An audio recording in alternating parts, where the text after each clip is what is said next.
What you're about to hear has never been told in its entirety, pieced together from the personal diary of Dr. Ezra Caldwell, the physician who attended to 4 of these deaths, along with recently discovered family letters and court records. He spent his final years obsessively documenting what he called the Murphy curse. Before we continue with the story of the Murphy family and the inexplicable tragedy that haunted an entire community for nearly 4 decades, I need you to do something for me. If historical mysteries like this one fascinate you, hit that subscribe button and ring the notification bell so our deep dives into America's darkest secrets never pass you by. And let me know in the comments below what state or city you're listening from. I love connecting with fellow mystery enthusiasts from all corners of our country. The truth about what happened to the Murphy sons is far more disturbing than any supernatural explanation could ever be, rooted in the harsh realities of 19th-century industrial America. Generations of family secrets and a conspiracy of silence that protected the powerful while destroying the innocent. The year was 1846 when Seamus Murphy first arrived in Millfield, Pennsylvania, a burgeoning coal mining town nestled in the Appalachian foothills about 40 miles southeast of Pittsburgh. Like thousands of Irish immigrants fleeing the Great Famine, Seamus carried little more than an iron will, calloused hands, and dreams of prosperity in the New World. But unlike most refugees who arrived destitute and desperate, Seamus possessed something that would prove both a blessing and a curse, a letter of introduction from a mysterious benefactor in Ireland, who had promised him employment with the Keystone Coal and Iron Company and arranged his passage. Millfield was a company town through and through. Its dusty streets were lined with identical wooden houses painted a uniform grey. Its economy was entirely dependent on Keystone's massive operation, a network of mines that honeycombed the surrounding mountains and employed over 800 men. The company owned everything from the general store to the church pews, from the schoolhouse to the cemetery plots, creating a sealed world where corporate decree controlled every aspect of life. Even the town's name was a company invention. The original settlement had been called Green Ale, but Keystone had rechristened it to reflect their vision of industrial efficiency over natural beauty. What made Millfield different from other company towns was the deliberate selection of its workforce. Rather than simply hiring whoever showed up looking for work, Keystone had developed a sophisticated recruitment system that targeted specific families from specific regions of Europe, particularly those fleeing political upheaval or economic disaster. These families arrived not as random immigrants, but as carefully chosen participants in what company documents euphemistically called the settlement program, a comprehensive system of housing, employment, and community development that promised security in exchange for long-term commitment. At 28, Seamus was older than most new arrivals, his weathered face bearing the marks of hardship that had driven him across the Atlantic. He possessed a sharp mind for numbers and an unusual ability to read and write in both English and Gaelic. These skills quickly caught the attention of Josiah Bentley, Keystone's operations manager. Bentley was a thin, calculating man in his 40s who had transformed Millfield from a struggling mining camp into one of Pennsylvania's most profitable operations through what he called innovative labor management techniques. Within his first month, Seamus was promoted from the mines to the company's accounting office, a move that elevated him above most immigrants but also placed him where he would witness the true scope of Keystone's control over its workers. The ledgers he maintained contained more than simple payroll records. They tracked every aspect of the employees' lives, from their debts at the company store to their attendance at company-sponsored church services, from their children's performance in the company school to detailed notes about their political opinions and social associations. It was in this office, amid ledgers thick with coal dust and the weight of other people's secrets, that Seamus met Margaret O'Connell. She was the daughter of Dermot O'Connell, one of the first Irish families recruited for the settlement program, and she worked as a seamstress for the wives of company supervisors. Margaret possessed an education unusual for a woman of her background. She could read Latin as well as English, having been taught by nuns in Ireland before her family's immigration, and she had developed a sharp eye for the inconsistencies and mysteries that surrounded life in Millfield. Their courtship was brief but passionate, partly because genuine affection developed quickly between them, but also because both sensed that their individual survival in Millfield's complex social hierarchy would be enhanced by marriage. They wed in the fall of 1846 in the town's modest Catholic church, a ceremony attended by over 200 people but officiated by Father McKenna, a priest whose sermons always seemed to emphasize the virtues of loyalty, obedience, and accepting one's appointed place in God's plan. Margaret was a beauty by any standard, with raven black hair and eyes the color of storm clouds. But more importantly to Seamus, she possessed a fierce intelligence and shared his growing unease about the true nature of their supposed good fortune. Their honeymoon cottage on Elm Street was one of the nicer houses available to Irish families, but it came with unspoken rules about when they could come and go, who they could entertain, and what topics were appropriate for discussion in a home that they gradually realized was never truly private. By the spring of 1847, Margaret was pregnant with their first child, and Seamus had managed to save enough money to purchase a small plot of land on the outskirts of town, where he planned to build a proper house for his growing family. But when he approached the company's land office to complete the transaction, he discovered that his purchase was contingent on signing additional agreements that would bind his future children to the settlement program and guarantee their employment with Keystone when they came of age. The pregnancy was difficult. Margaret suffered from severe morning sickness that lasted well into her second trimester, but more troubling were the strange dreams that plagued her sleep. She reported visions of standing in a vast cemetery filled with identical headstones, each bearing the name of a young man she had never met but somehow recognized. Dr. Caldwell, the town's only physician, a man whose medical training had been supplemented by years of observing the peculiar patterns of illness and death in Millfield, prescribed bed rest and laudanum for her discomfort, but privately confided to his journal that he had seen similar symptoms in other pregnant women whose husbands held positions of responsibility within the company. The town itself was a powder keg of tensions that went far beyond the typical conflicts between different ethnic groups. The Irish Catholics, like the Murphys, faced discrimination from the Protestant German and English families who had arrived earlier, but all the workers lived under the constant threat of cave-ins, explosions, and the company's iron-fisted control over every aspect of their lives. Wages were paid in company scrip that could only be spent at company stores, keeping families perpetually in debt, but more insidious was the system of social advancement that rewarded cooperation and punished independence. Union organizers who tried to enter the town were met with violence, and more than one agitator had simply vanished into the surrounding forests, never to be seen again.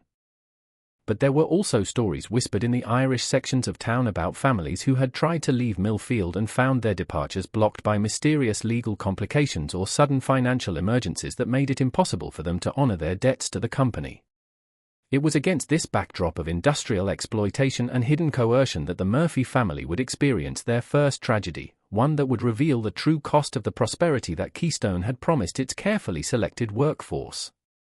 The baby Margaret carried would be born healthy and strong, a son they would name Patrick after Seamus's father, but from the moment of his birth, Patrick Murphy was marked by a fate that had been determined long before his parents ever set foot in Pennsylvania. A destiny that would claim not only his life but the lives of every male heir that would follow in the decades to come. Patrick Murphy's 21st birthday dawned cold and grey on March 15, 1868. Snow still clung to the mountains surrounding Millfield, and the morning air carried the acrid smell of coal smoke mixed with the metallic tang that always preceded a storm.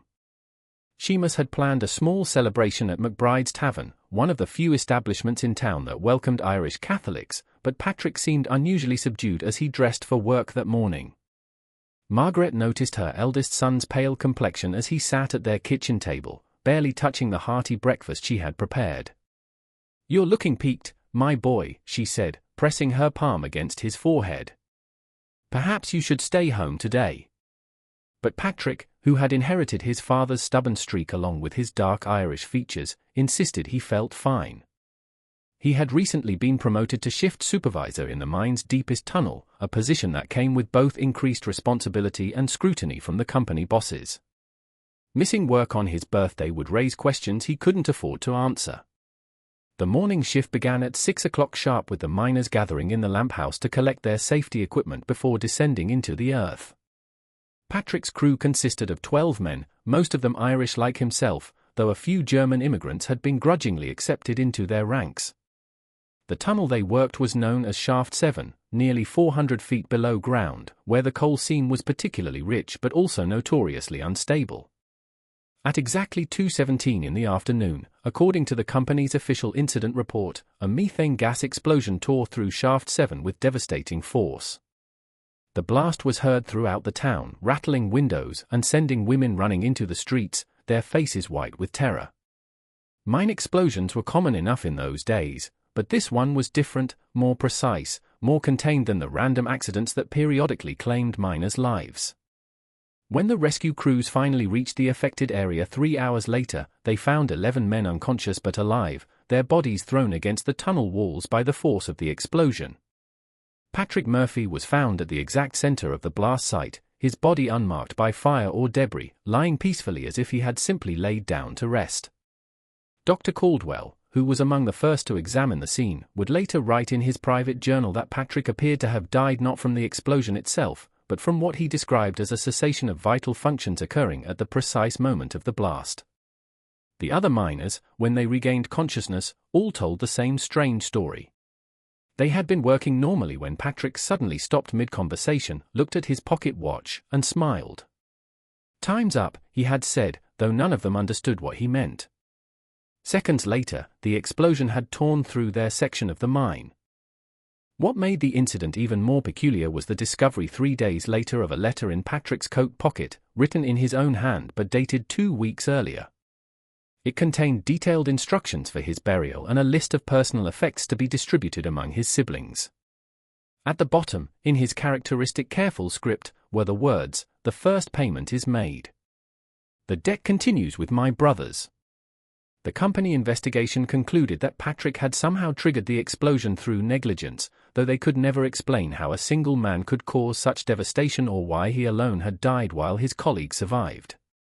Keystone Coal and Iron paid a modest settlement to the Murphy family and ordered the incident report sealed, citing sensitivity to ongoing mining operations. But Dr.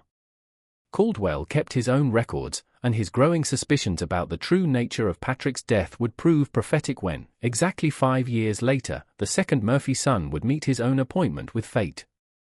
The death of Patrick Murphy cast a long shadow over the family, but grief has a way of dulling even the sharpest edges of mystery, and life in Millfield continued with its familiar rhythms of work and survival.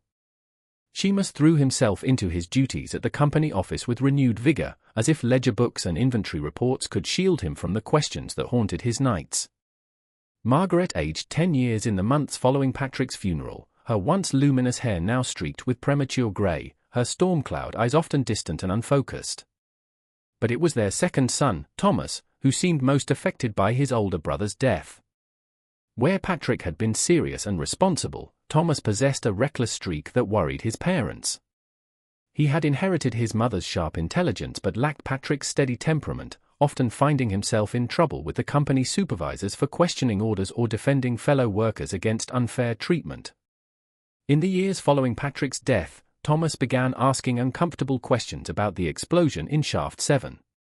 He spent hours in the town's small library, poring over mining safety reports and newspaper accounts of similar incidents. He interviewed the surviving miners from his brother's crew, most of whom had since moved away from Millfield or found work in other trades, unwilling to return to the depths after what they had experienced. What Thomas discovered disturbed him deeply. Mining records showed that Shaft 7 had been deemed unsafe by previous inspections, with dangerous levels of methane gas detected in the weeks leading up to the explosion. More troubling was his discovery that Patrick had been asked to work a double shift on the day of his death, despite company policy prohibiting such overtime in hazardous areas. Most damning of all was a letter he found among his father's papers written by Josiah Bentley himself ordering Patrick to conduct a special inspection of the tunnel's gas pockets on his birthday.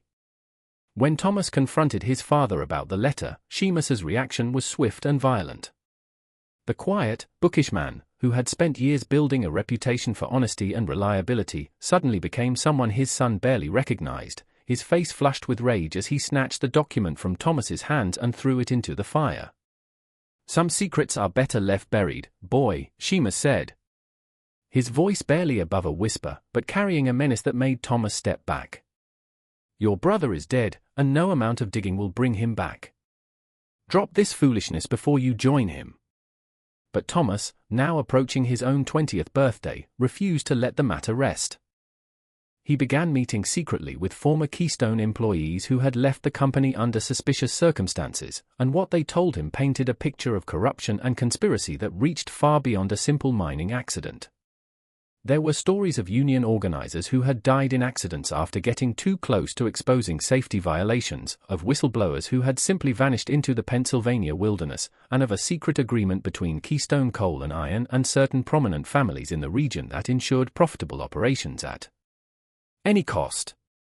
Most disturbing of all were the tales of what the older miners called blood contracts, agreements made decades earlier that bound certain families to the company in ways that went far beyond simple employment.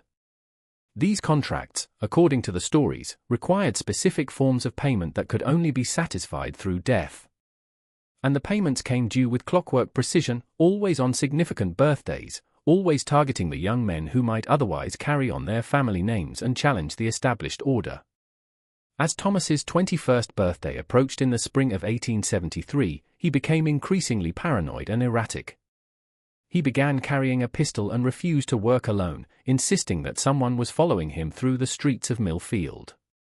His mother found him one morning standing at his bedroom window, fully dressed despite the early hour, watching the sunrise with an expression of profound sadness. "They're coming for me, Ma," he said without turning around, "just like they came for Patrick. But I'm not going to make it easy for them." Margaret Murphy tried to dismiss her son's fears as grief and imagination, but deep in her heart, she felt the cold touch of dread. The night before Thomas's birthday, she knelt before the small shrine she had built in her bedroom, surrounded by candles and rosary beads, and prayed with a desperation that bordered on madness. But some prayers, she would soon learn, are answered in ways that bring no comfort, only deeper mysteries and more profound grief. The dawn of Thomas Murphy's 21st birthday brought with it a fog so thick that the mountains surrounding Millfield completely disappeared, leaving the town feeling isolated and vulnerable, cut off from the outside world, like a ship adrift in an ocean of grey mist. Thomas Murphy had made careful preparations for his 21st birthday, but no amount of planning could have prepared him for the chain of events that would unfold on that fog-shrouded morning of March 22, 1873. Unlike his brother Patrick, who had met his fate in the familiar darkness of the mine shafts, Thomas's death would occur in broad daylight, witnessed by dozens of people, yet remained just as inexplicable and disturbing. He had taken the day off from his job at the company's timber mill, claiming illness, and instead positioned himself in the bell tower of St. Michael's Catholic Church, which offered a commanding view of all the approaches to Millfield. Armed with his father's old hunting rifle and a box of cartridges, Thomas had transformed the sacred space into a fortress, barricading the narrow stairway with heavy wooden benches. Father O'Malley, the elderly priest who had baptized all the Murphy children, discovered Thomas's presence during his morning prayers. The young man's appearance shocked the cleric. Hollow-eyed and gaunt, Thomas had obviously not slept in days, and his clothes hung loose on his frame as if he had stopped eating altogether. "Thomas, my son," the priest said gently, approaching with his hands visible and empty. "What troubles bring you to God's house with such weapons?" Thomas's response was rambling and desperate, a mixture of accusations and pleas that painted a picture of a conspiracy so vast and deeply rooted that Father O'Malley initially dismissed it as the ravings of a young man overwhelmed by grief. But as Thomas spoke, providing specific dates, names, and details that only someone with intimate knowledge could possess, the priest's skepticism began to give way to a growing horror. According to Thomas, his brother Patrick had not died in a random mining accident, but had been deliberately murdered as part of a grotesque ritual that bound the Murphy family to Keystone Coal and Iron through what he called a contract written in blood.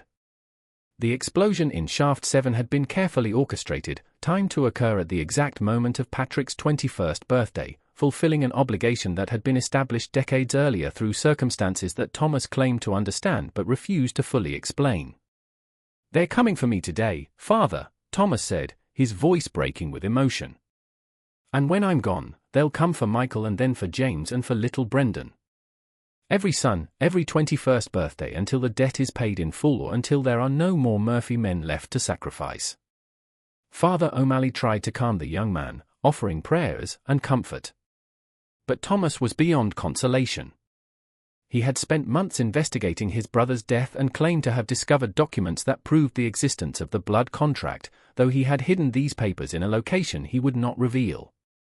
His plan was simple. From his vantage point in the bell tower, he would identify whoever came to kill him and shoot them before they could complete their mission, breaking the cycle of death that had claimed Patrick and now threatened the entire family. At exactly noon, as the church bells began their daily toll, Thomas suddenly stiffened and pointed toward the main street of the town. "There," he whispered to Father O'Malley, "do you see them? 3 men in dark coats walking this way. They are not from Millfield. I don't recognize any of them." The priest peered through the narrow window, but saw only the normal midday bustle of townsfolk going about their business. The fog had lifted slightly, but visibility was still limited, and he could not make out the figures that had captured Thomas's attention. When he turned back to the young man, he found Thomas raising the rifle to his shoulder, his finger on the trigger, his face a mask of grim determination. What happened next would be debated by witnesses for years to come. At the exact moment that Thomas Murphy pulled the trigger, aiming at what he believed to be his approaching executioners, the rifle exploded in his hands with a force that should have been impossible. The weapon had been meticulously maintained and recently inspected, but it disintegrated as if it had been packed with far more gunpowder than any standard cartridge could contain. The explosion killed Thomas instantly, his body thrown against the stone wall of the bell tower with such violence that Father O'Malley, despite his decades of experience comforting the grieving and blessing the dead, fainted from the shock. When the priest regained consciousness 20 minutes later, he found Thomas's body in a position that would haunt his dreams for the rest of his life. The young man was kneeling, his hands clasped in prayer, his face peaceful and unmarked by the violence that had claimed his life. The investigation into Thomas Murphy's death was perfunctory at best. Company officials declared it a tragic accident caused by defective ammunition, and the rifle's manufacturer, a respected firm from Philadelphia, could offer no explanation for the weapon's catastrophic failure.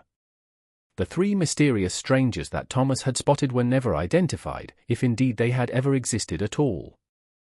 But Father O'Malley kept his own counsel about what he had witnessed, writing detailed accounts in a private journal that would not be discovered until after his death 30 years later. And in that journal, he recorded one detail that the official investigation had overlooked.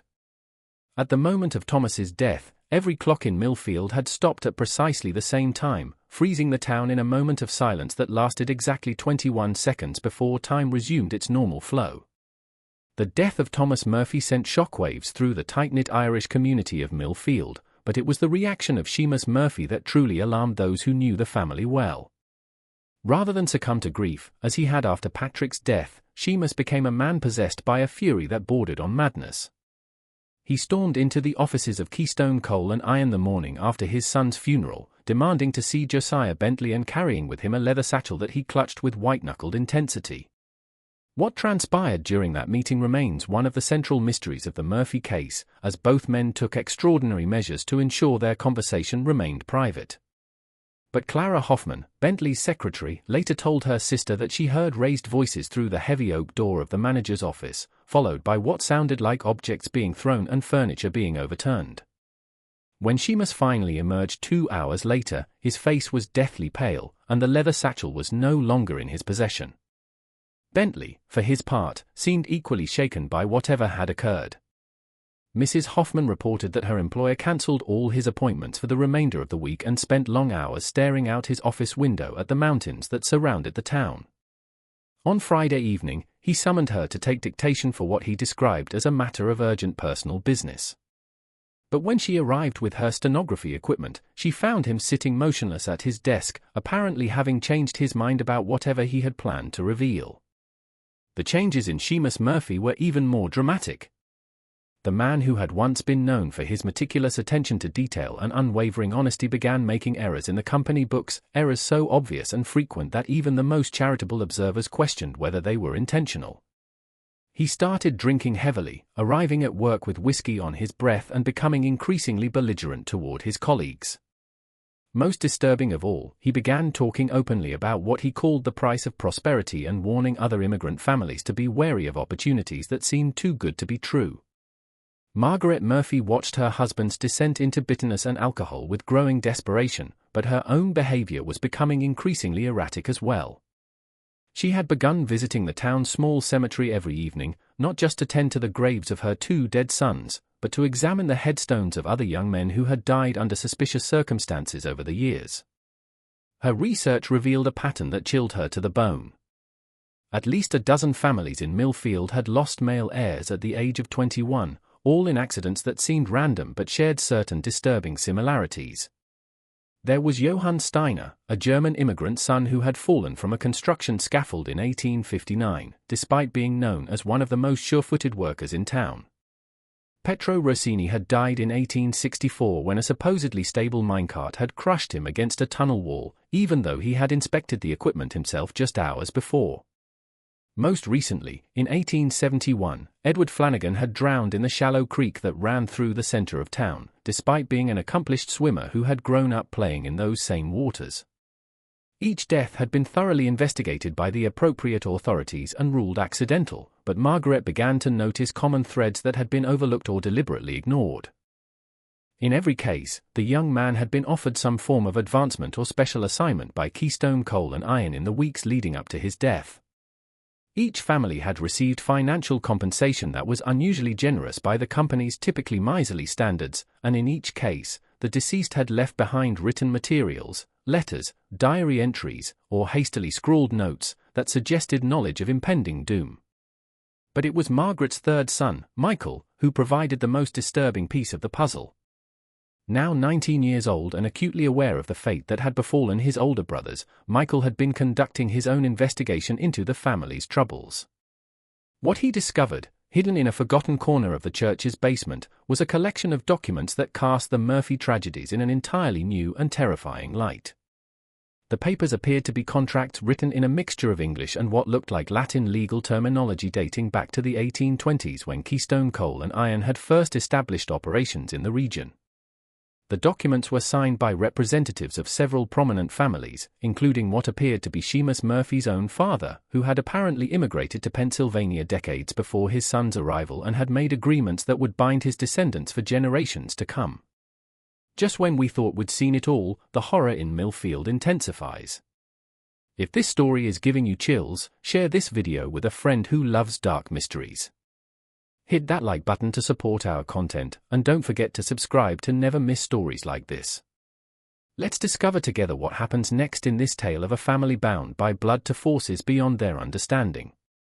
According to Michael's interpretation of the documents, the contracts established what could only be described as a feudal system where immigrant families were provided with employment, housing, and financial support in exchange for commitments that extended far beyond normal labor agreements. The most chilling clause, repeated in every contract with minor variations, stipulated that each family must provide a tithe of blood to ensure the continued prosperity of the company and the community as a whole. The tithe was to be paid through the death of the eldest male heir of each generation upon reaching his 21st birthday, with the manner of death to be determined by circumstances that would appear accidental or natural to outside observers. In exchange for this ultimate sacrifice, the remaining family members would be guaranteed employment, protection, and financial security for as long as they remained in Millfield and honored the terms of their ancestors' agreements. Michael brought these documents to his parents on a cold December evening in 1873, spreading them across the kitchen table while the wind howled through the gaps in their cottage's wooden walls. Seamus's reaction was immediate and violent. He swept the papers to the floor and began tearing them to pieces, cursing in both English and Gaelic with a vehemence that shocked his wife and son.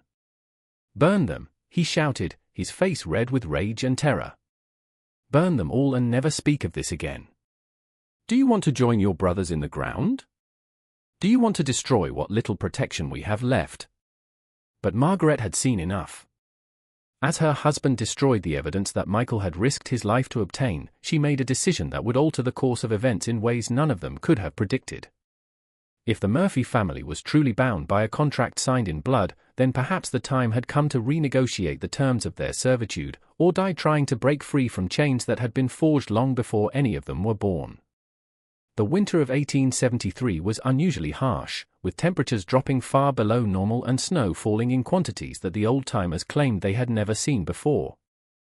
But the weather was nothing compared to the chill that had settled over the Murphy household, where three people who had once shared love and hope now lived in suspicious silence, each harboring secrets that could destroy them all. On the morning of February 14, 1874, exactly 2 months before Michael Murphy's 21st birthday, Margaret made a decision that would expose the truth behind decades of carefully orchestrated death and deception. She had spent sleepless nights formulating a plan that was as desperate as it was dangerous, but the alternative, watching another son die to satisfy an unholy agreement made by men she had never known, was unbearable. Rather than wait for the invisible forces that had claimed Patrick and Thomas to come for Michael, Margaret decided to take the fight directly to those responsible. She had carefully studied the patterns of the previous deaths and realized that each young man had died alone, isolated from potential witnesses or protectors at the crucial moment. This time would be different. Margaret began by confiding in Father O'Malley, sharing her suspicions about the contracts and begging him to provide sanctuary for Michael in the church when his birthday approached. The priest, still haunted by Thomas's death in the bell tower, initially resisted her pleas. But when Margaret showed him copies of some of the documents that Michael had found, copies she had made in secret before Seamus destroyed the originals, his attitude changed dramatically.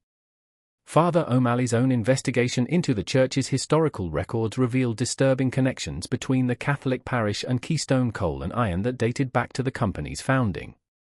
The church's construction had been funded entirely by Keystone, and several priests over the years had served not just as spiritual advisors but as witnesses to contracts and agreements that blurred the line between religious blessing and legal obligation. Most damning was the discovery of a ledger hidden behind a false wall in the church's sacristy containing detailed records of what were euphemistically called spiritual transactions. The ledger listed the names of families, the dates of their agreements, and the specific terms of their obligations, including the required offerings that each family was expected to make. The Murphy entry, written in Seamus's father's distinctive handwriting, made explicit reference to 7 sons as payment for passage and prosperity. With this evidence in hand, Margaret and Father O'Malley devised a strategy to expose the conspiracy and hopefully save not just Michael but the other families who were still bound by similar agreements. They would need to convince the other victims' relatives to come forward, gather irrefutable proof of the systematic murders, and present their case to authorities outside of Millfield who were not under Keystone's influence. But their plans were complicated by Michael himself, who had inherited his family's stubborn streak along with a reckless courage that sometimes bordered on stupidity. When he learned what his mother and the priest were plotting, he refused to hide in the church or flee the town as they suggested. Instead, he proposed a counterplan that was as audacious as it was risky. He would publicly confront Josiah Bentley and the other company officials, demanding that they explain the deaths of his brothers and formally release the Murphy family from whatever obligations bound them. The confrontation took place on a bitter cold morning in early March, just 2 weeks before Michael's birthday. Margaret had tried to dissuade her son from his course of action, but Michael was determined to force the truth into the open regardless of the consequences. He arrived at the Keystone offices carrying a copy of his grandfather's original contract and demanding an immediate meeting with Bentley and the company's board of directors. What followed was a scene that witnesses would describe as both terrifying and surreal. Bentley, faced with evidence he thought had been destroyed, underwent a complete transformation from his usual composed demeanor to something approaching panic. He began speaking rapidly in what sounded like a mixture of English and some other language that none of the observers could identify, his eyes darting constantly toward the windows as if expecting some external threat to materialize. The other company officials present seemed equally disturbed by Michael's revelations, but their reaction was more calculating than fearful. Led by Ezra Caldwell, not the doctor but his cousin, who served as Keystone's chief legal counsel, they huddled in whispered consultation before presenting Michael with what they described as a final settlement offer. The terms were simple and non-negotiable. In exchange for Michael's silence about the contracts and the circumstances surrounding his brother's deaths, the Murphy family would be released from all future obligations and provided with enough money to relocate anywhere in the country they chose. They would have 24 hours to consider the offer, after which it would be permanently withdrawn. Michael's response was immediate and unequivocal. He rejected the offer and promised to take his evidence to the Pennsylvania state authorities, the federal government, and the newspapers if necessary. As he turned to leave the office, Caldwell called after him with words that chilled everyone present: "Some debts cannot be forgiven, young Murphy. Some contracts cannot be broken. Your brothers learned that lesson, and so will you." That evening, as Michael walked home through the darkening streets of Millfield, he was followed by 3 men in dark coats. The same mysterious figures that Thomas had spotted from the church bell tower a year earlier. But this time, Michael was not alone. Margaret had arranged for several townspeople, including Father O'Malley and Dr. Ezra Caldwell, the physician, not the lawyer, to maintain watch over her son, creating a network of protection that would make it impossible for the company's agents to strike without witnesses. The next morning brought news that would change everything. Josiah Bentley had been found dead in his office, apparently having suffered a massive heart attack during the night. His body was discovered slumped over his desk, his face frozen in an expression of absolute terror, his right hand clutching a half-written letter that began with the words, "The contracts must end," before trailing off into illegible scrawls. With Bentley's death, the carefully maintained conspiracy began to unravel with shocking speed. Other Keystone officials, fearing that they might be next, began confessing to their roles in what they described as a system of indentured servitude that had operated for decades with the tacit approval of local and state authorities. The contracts they revealed were not supernatural in origin, but were brutal examples of industrial exploitation that used superstition and fear to maintain control over immigrant families. The deaths of the young men, while technically murders, had been carried out through methods so subtle and sophisticated that they appeared to be accidents or natural causes. Patrick had been killed by a deliberately triggered gas explosion that was precisely timed and controlled. Thomas's rifle had been sabotaged with specially prepared ammunition that was designed to explode. The other young men had died through equally calculated methods that left no obvious evidence of foul play. But the most shocking revelation came from Dr. Caldwell's private records, which detailed his unwilling participation in the conspiracy. As the town's only physician, he had been forced to falsify death certificates and provide misleading testimony about the victims' deaths, all while secretly documenting the truth in his personal journals. His records revealed not just the methods used to murder the young men but the names of the actual killers, a small group of professional assassins who traveled between company towns throughout Pennsylvania, carrying out similar accidents wherever immigrant families became troublesome or their sons reached the age where they might challenge the established order. Michael Murphy lived to see his 22nd birthday, becoming the first male heir in his family to break the cycle of death that had claimed his brothers and so many others before them. But survival came at a cost that would haunt the Murphy family for generations to come. The exposure of the conspiracy brought swift and brutal retaliation from forces that extended far beyond Keystone Coal and Iron. Within weeks of Bentley's death and the revelations that followed, the Murphy family began receiving death threats from unknown sources. Their cottage was vandalized repeatedly, Seamus was fired from his position with the company, and local merchants suddenly refused to sell them food or other necessities. More disturbing were the accidents that began plaguing other families who had come forward with their own stories of suspicious deaths and coercive contracts. Houses caught fire in the middle of the night, mine shafts collapsed unexpectedly, and several potential witnesses simply vanished without explanation. The message was clear. Speaking the truth about the industrial conspiracy was itself a death sentence. Father O'Malley's church was burned to the ground in April of 1874, with the priest barely escaping with his life. The official investigation blamed the fire on a faulty stove, but everyone in Millfield knew it was revenge for his role in exposing the contracts. The priest relocated to a parish in Philadelphia, taking with him copies of all the documents he had helped Margaret gather, but he would never again speak publicly about what he had witnessed in Millfield. Dr. Caldwell met a more dramatic end. Just days before he was scheduled to testify before a state commission investigating labor practices in Pennsylvania's mining towns, he was found dead in his office, apparently having taken his own life by ingesting a massive dose of laudanum. His suicide note claimed that he could no longer live with the guilt of his complicity in the murders, but those who knew him well doubted that he would have chosen such a cowardly exit from his troubles. The Murphy family themselves barely survived the wave of retribution that followed their defiance. In May of 1874, Seamus was found beaten unconscious on the road outside of town, his attackers unknown but their message clear. Margaret began suffering from mysterious illnesses that left her weak and often bedridden, symptoms that persisted despite treatment from doctors brought in from Pittsburgh. Even young Brendan, the youngest Murphy son, who was still only 14, was targeted for harassment at school and on the streets, making it clear that the family's persecution would continue indefinitely if they remained in Millfield. Faced with the choice between continued resistance and survival, the Murphys made the painful decision to abandon everything they had built in Pennsylvania and start over somewhere far from the reach of Keystone Coal and Iron and its network of enforcers. In the summer of 1874, using money they had secretly saved over the years plus a modest settlement negotiated through intermediaries, the Murphy family purchased train tickets to Oregon Territory, where Sheamus had heard that Irish immigrants could find work in the lumber mills without the suffocating control of company towns. They left Millfield in the dead of night, carrying only what they could fit in 2 traveling bags, abandoning their cottage, their possessions, and the graves of Patrick and Thomas.